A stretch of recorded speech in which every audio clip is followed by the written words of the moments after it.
Assalamualaikum warahmatullahi wabarakatuh. Kami dari kelompok 4 akan membahas tentang biografi Imam Abu Hanifah yang beranggotakan Chelsea Vanessa Ayu Putri, Turia Husnita, Hana Fitria Fatmala, Tera Kanisrina Imani, dan juga Sarah Yuni Lestari. Nu'man bin Thabit bin Marzuban atau Abu Hanifah lahir di kota Kufah pada tahun 80 Hijriah dan wafat di kota Baghdad pada tahun 150 Hijriah.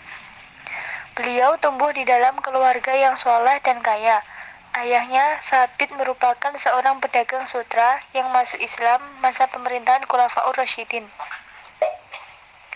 Sejak kecil, beliau sudah hafal Al-Quran dan menghabiskan waktunya untuk terus-menerus mengulangi hafalan agar tidak lupa. Pada bulan Ramadan, Abu Hanifah bahkan bisa mengkhatamkan Al-Quran berkali-kali. Imam Abu Hanifah pernah pergi dari Kufah menuju Makkah untuk menunaikan ibadah haji dan berziarah ke kota Madinah.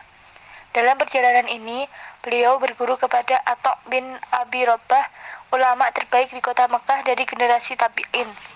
Jumlah total guru Imam Abu Hanifah adalah tak kurang dari 4.000 orang guru.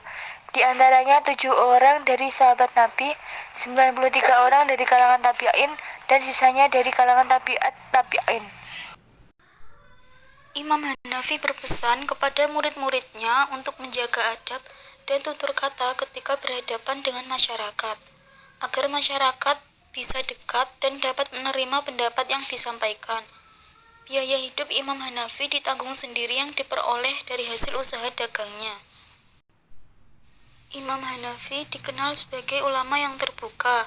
Sikap terbukanya ini tertanam karena beliau terbiasa hidup dengan kelompok yang berbeda. Beliau mau belajar dengan siapapun, semisal tokoh dari Mu'tazilah dan Syiah. Beliau hidup masa kekuasaan Bani Umayyah selama 5 tahun dan Abbasiyah 18 tahun. Beliau pernah ditawari menjadi hakim, namun beliau menolaknya.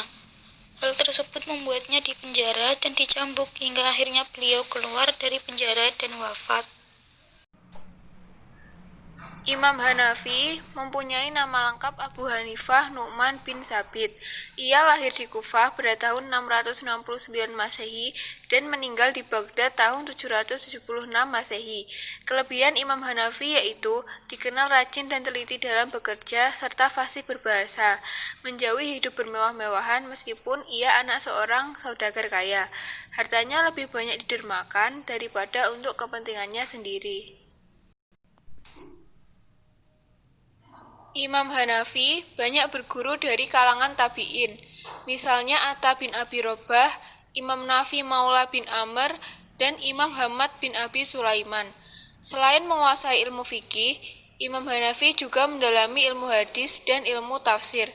Dasar-dasar yang digunakan oleh Imam Hanafi dalam menetapkan hukum adalah Al-Quran, Sunnah Rasulullah SAW, fatwa dari sahabat, qiyas, ihtisan, ijma', dan urf. Dasar-dasar tersebut dikenal sebagai madhab Hanafi. Beberapa karya tulis Imam Hanafi adalah Al-Faraid yang membahas masalah waris, Asy-Syurut membahas perjanjian, dan Al-Fiqh Al-Akbar yang membahas ilmu kalam. Kisah Imam Abu Hanifah yang perlu diteladani. A. Saling memuji dan berbaik sangka. Ketika Imam Malik berkata, "Saya merasa tidak punya apa-apa ketika bersama Abu Hanifah. Sesungguhnya ia benar-benar ahli fikih, wahai orang Mesir, wahai Al-Laits." Kemudian Al-Laits pun menceritakan ucapan pujian Imam Malik kepada Imam Abu Hanifah. Lalu beliau menjawab, "Bagus sekali ucapan Imam Malik terhadap Anda." Dan beliau menambahkan, "Demi Allah, saya belum pernah melihat orang yang lebih cepat memberikan jawaban yang benar dan zuhud serta sempurna melebihi Imam Malik." B. B. Bersikap terbuka dan mau menerima kritikan. Imam Abu Hanifah merupakan seorang yang tidak menganggap bahwa pendapat-pendapat selain dirinya adalah salah. Bahkan beliau sering mengatakan, apa yang aku sampaikan ini adalah sekedar pendapat. Ini yang dapat aku usahakan semampuku. Jika ada pendapat yang lebih baik dari ini, ia lebih patut diambil. Beliau juga pernah ditanya, Tuan Abu Hanifah, apakah fatwa yang Anda sampaikan telah sungguh-sungguh benar dan tidak ada keraguan lagi? Beliau pun menjawab, demi Allah, aku tidak tahu, barangkali keliru sama sekali. Kedua pernyataan Imam Abu Hanifah ini membuktikan bahwa beliau merupakan orang yang terbuka dan toleransi. Beliau pun bersedia mencabut atau meralat pendapatnya jika keliru, dan beliau menyampaikan terima kasih kepada yang mengoreksinya. Beliau juga tidak merasa harga dirinya jatuh karena mengakui hal itu. C. Keberanian menegakkan kebenaran. Imam Hanafi adalah seorang hamba Allah yang bertakwa dan soleh. Seluruh waktunya lebih banyak diisi dengan amal ibadah. Jika beliau berdoa, matanya bercucuran air mata demi mengharapkan ridho Allah Subhanahu wa Ta'ala. Walaupun demikian, orang-orang yang berjiwa jahat selalu berusaha untuk menganiaya beliau. Sifat keberanian beliau adalah berani menegakkan dan mempertahankan kebenaran. Untuk kebenaran, ia tidak takut sengsara atau apa bahaya yang akan diterimanya. Dengan keberaniannya itu, beliau selalu mencegah orang-orang yang melakukan perbuatan mungkar. Karena menurut Imam Hanafi, kalau kemungkaran tidak dicegah, bukan orang yang berbuat kejahatan saja yang akan merasakan akibatnya, melainkan semuanya, termasuk orang-orang yang baik yang ada di tempat tersebut. D. Aktivitasnya dalam mencari ilmu. Beliau disibukkan dengan mencari atsar atau hadis, dan juga melakukan rihlah untuk mencari hal lain. Dan beliau ahli dalam bidang fikih, mempunyai kecermatan dalam berpendapat, dan dalam permasalahan-permasalahan yang samar atau sulit, maka kepada beliau akhir penyelesaiannya. Beliau sempat bertemu dengan Anas bin Malik tatkala datang ke Kufah dan belajar kepadanya.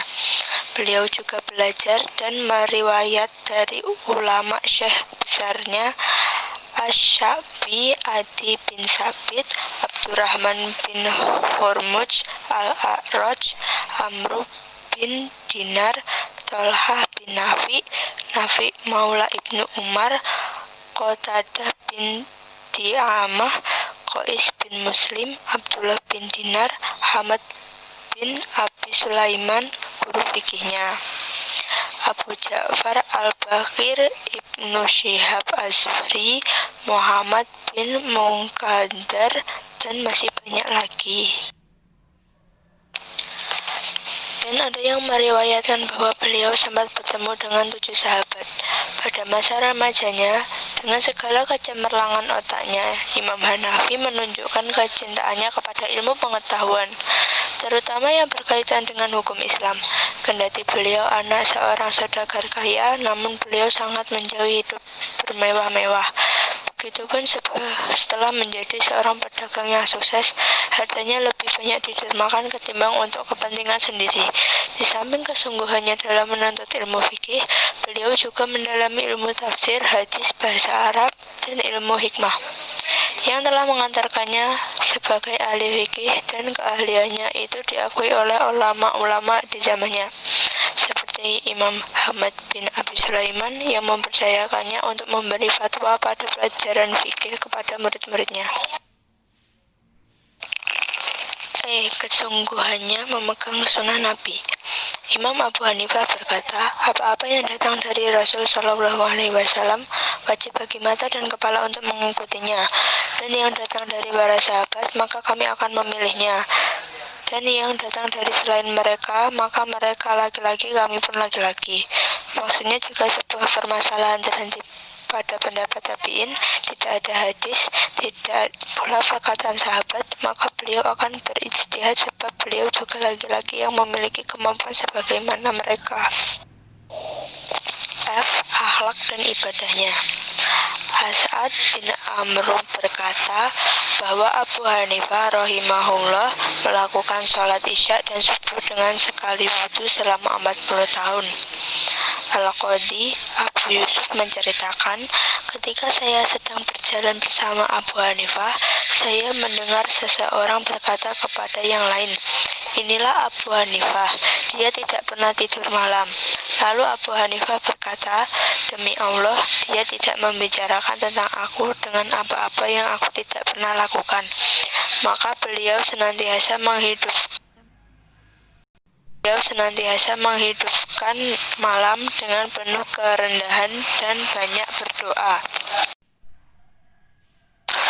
Imam Abdullah bin Al-Mubarak berkata, "Saya belum pernah melihat seorang laki-laki yang lebih berwibawa di majelisnya, dan tidak ada yang lebih bagus diam dan sabarnya dibanding Abu Hanifah."